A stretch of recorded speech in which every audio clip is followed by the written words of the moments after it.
I always will do theater until the day I die. Oh, you really think Andy Warhol will be hanging in museums in 100 years alongside the Bruegels and Vermeers? He's hanging alongside Rothko now. And if it's something that you like, then really it's inevitable that you'll just keep going back.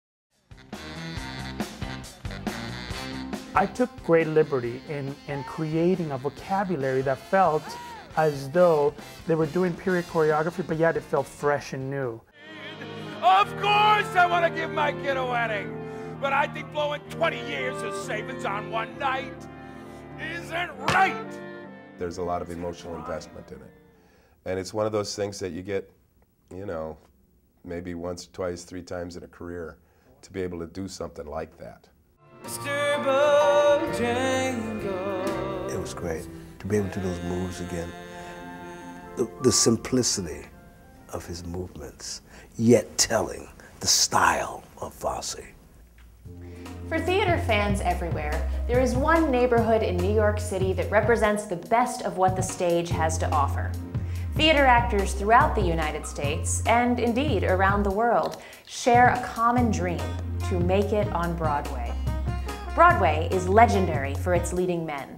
Such iconic names as John Barrymore, Arthur Miller, and Bob Fosse have created a culture of artistic excellence. But you don't have to be a theater fan to be intrigued and inspired by some of the men you're about to meet in this episode of Broadway Profiles.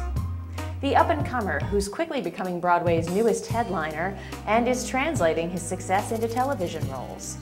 The choreographer who shares his passion for dance with audiences in unique and memorable ways. The film and television star who returns to Broadway because he chooses to and because it's his first love. And the man who has done it all and continues to do it, the ultimate Broadway showman.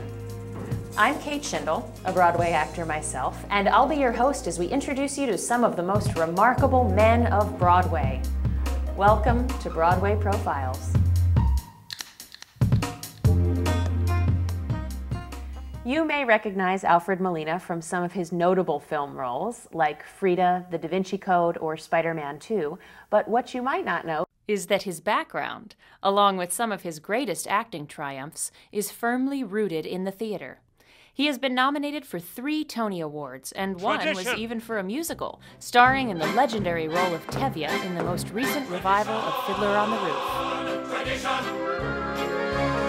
Tradition! Tradition! Tradition!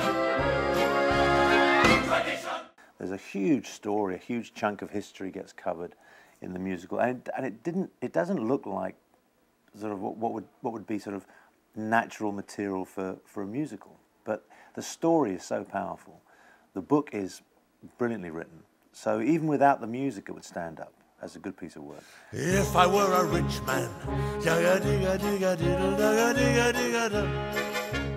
all day long I'd biddy biddy bum. If I were a wealthy man, I wouldn't have to work hard. It's about family, it's about love, it's about loss, it's about passion. It's a very passionate piece, and I think that's what makes it so appealing.